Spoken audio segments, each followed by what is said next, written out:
principles of the 9/11 Truth Movement are: ask questions, demand answers, accountability and transparency, work within the law, and above all else, do not act like the New World Order. These are principles that I've come to learn ever since I started becoming a 9/11 truther. Ever since I started becoming a 9/11 activist. What would you do if the group that you're a part of is not being transparent? If they have something to hide? I know some of you watching this will think immediately COINTELPRO or infiltrator. But unfortunately, the problems couldn't be fixed in-house within We Are Change New York. They had to be exposed because anyone who brought these questions up were expelled from the group and called COINTELPRO, called an infiltrator. All those things. Just for asking for transparency. How can we go after the government and demand transparency and accountability from them when our own house isn't clean? We must throw stones at ourselves and examine our own sins before we go after other people, go after other people's sins. Or at the very least, examine ourselves to see if there are any chinks in our armor. Anything that could be exploited and used against us. These were warnings that we gave Rudkowski of We Are Change New York. On many occasions. Only to get replies like, "Don't worry about it. You're crazy." Rudkowski is built to be seen as a sort of leader within the 9/11 Truth Movement. I'm sad to say that he is no leader. All he does is deceive. I will show you now the Rudkowski deception.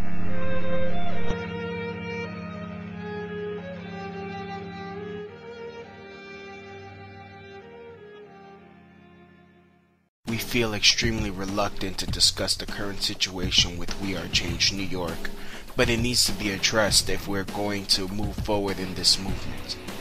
This situation has been extremely disruptive, and we hope we can all come to a resolution in a civil and honest manner. It should be known that we have tried to deal with this in a private setting, hoping to shield the rest of the movement from unnecessary drama. However, Luke has put us in a position where that is no longer possible. It should also be noted that over the past few months, the following has occurred.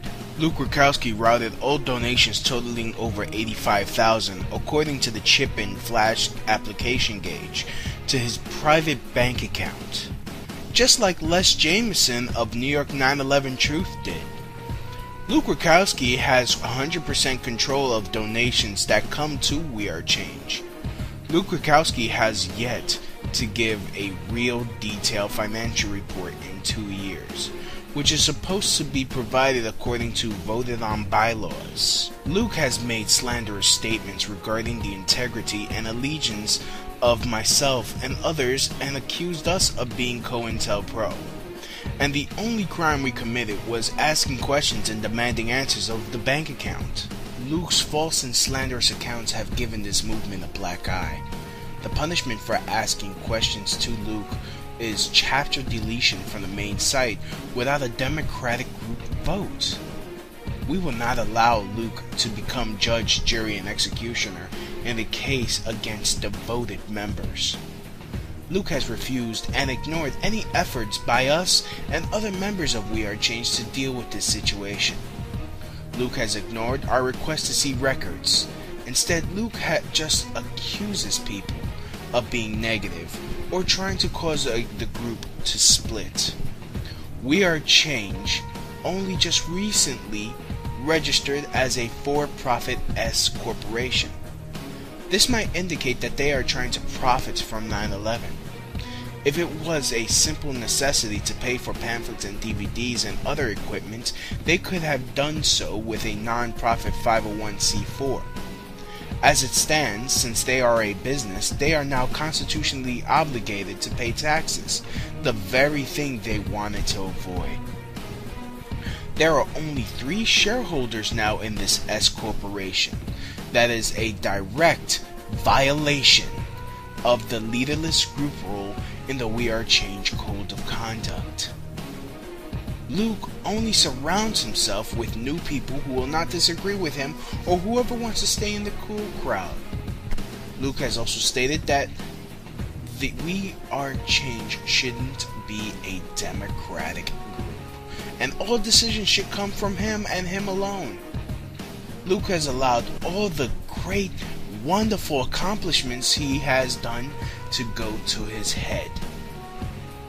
Luke screwed Tom Fody, one of our most active and dedicated members, when Tom questioned Luke Rudkowski about where the money from t-shirt sales and donations were going.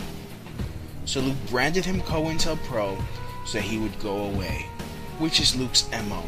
Someone questions him, they are expelled and deemed COINTELPRO. After Luke raised money for his legal defense fund, which was originally meant for him and 2 others, this mysteriously turned into the Save Luke from Prison Fund. We did a search on the New York State Court Unified System. Search for Lukesh Rudkowski, since Lukesh, or Luke, was able to raise $4,200 for a legal defense fund. We had to find that website that had the We Are Change New York Defense chip-in widget, since it was deleted from wearechange.org. We were able to find it on another website. This only shows that Luke is trying to cover his tracks. Why does he have a legal aid lawyer? What has he done with the money he raised for a lawyer? To date, when you do a search on New York State's court system, the Unified Court System, it still lists legal aid as his defense attorney. We feel that actions speak louder than words. We will not stoop to calling Luke an infiltrator or a thief. We don't know. We still just have questions that need to be answered.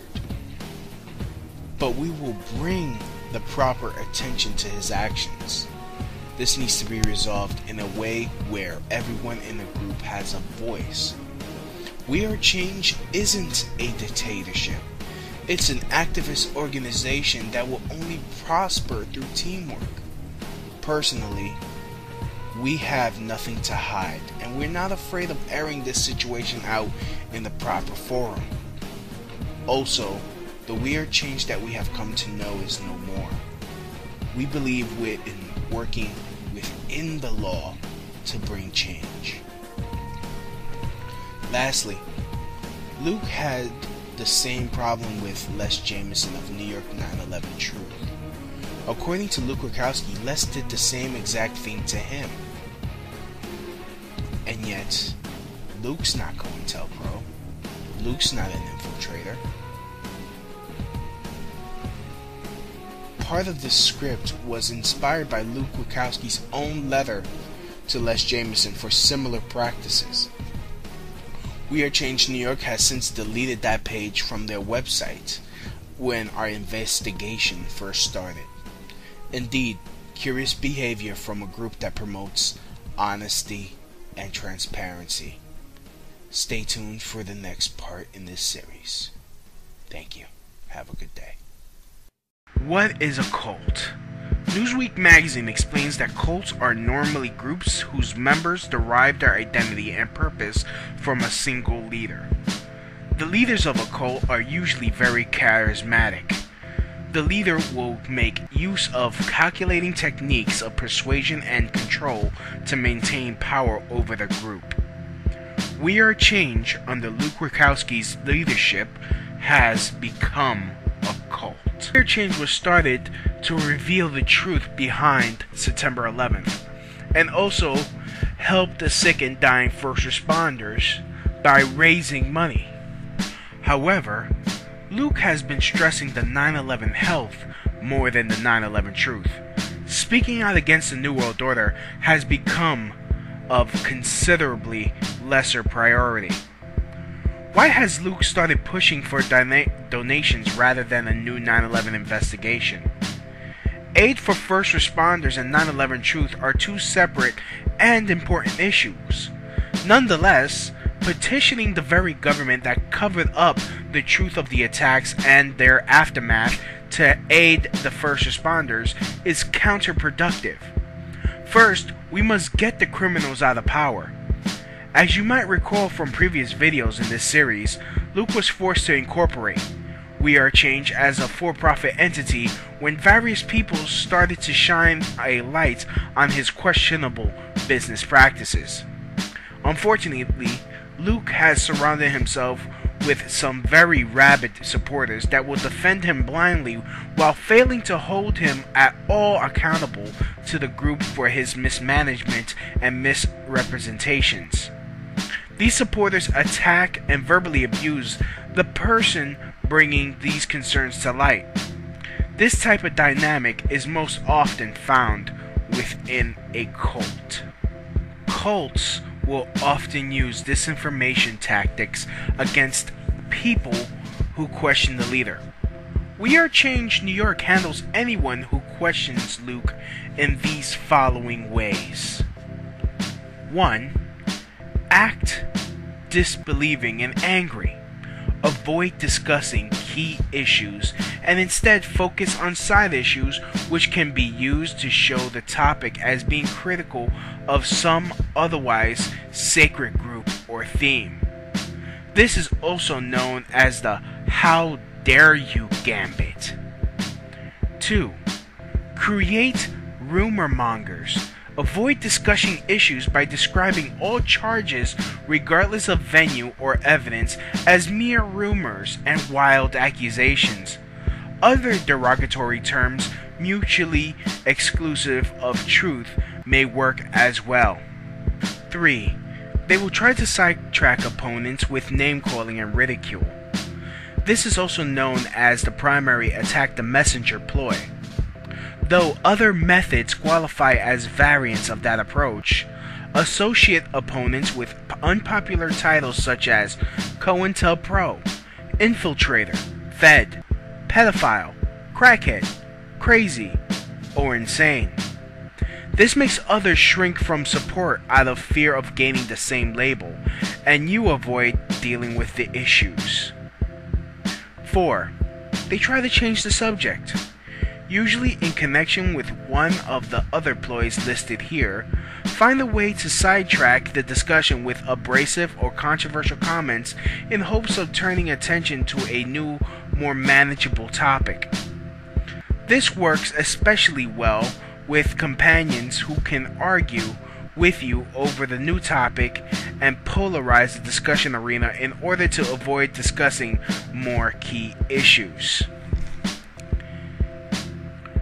5. They try to emotionalize, antagonize, and goad opponents. If you can't do anything else, chide and taunt your opponent and draw them into emotional responses, which will tend to make them look foolish and overly motivated, and generally render their material somewhat less coherent. 6. Ignore proof presented. Demand impossible evidence. This is perhaps a variant of the play dumb rule. Regardless of what material may be presented by an opponent in public forums, claim the material irrelevant and demand proof that is impossible for the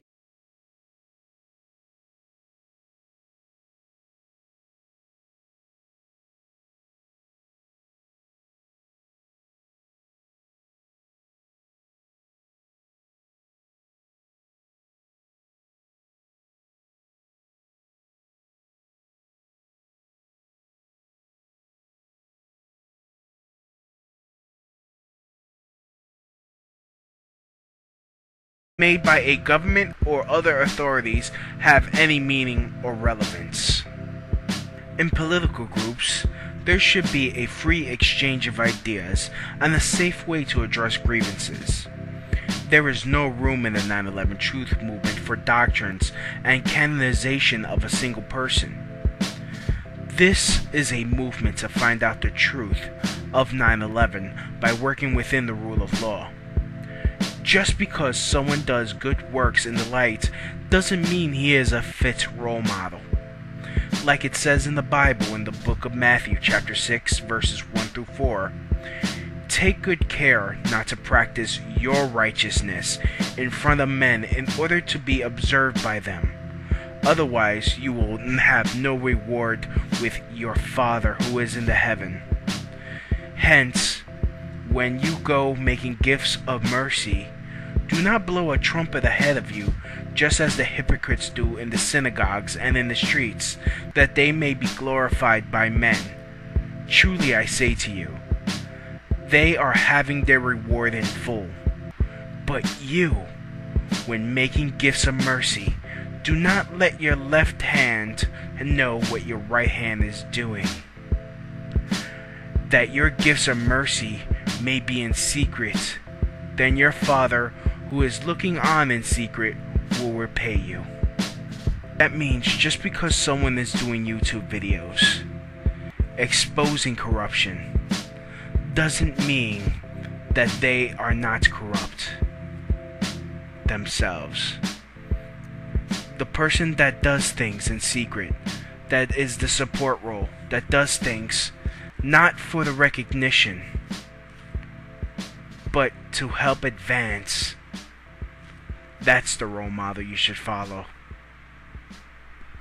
Thank you for watching.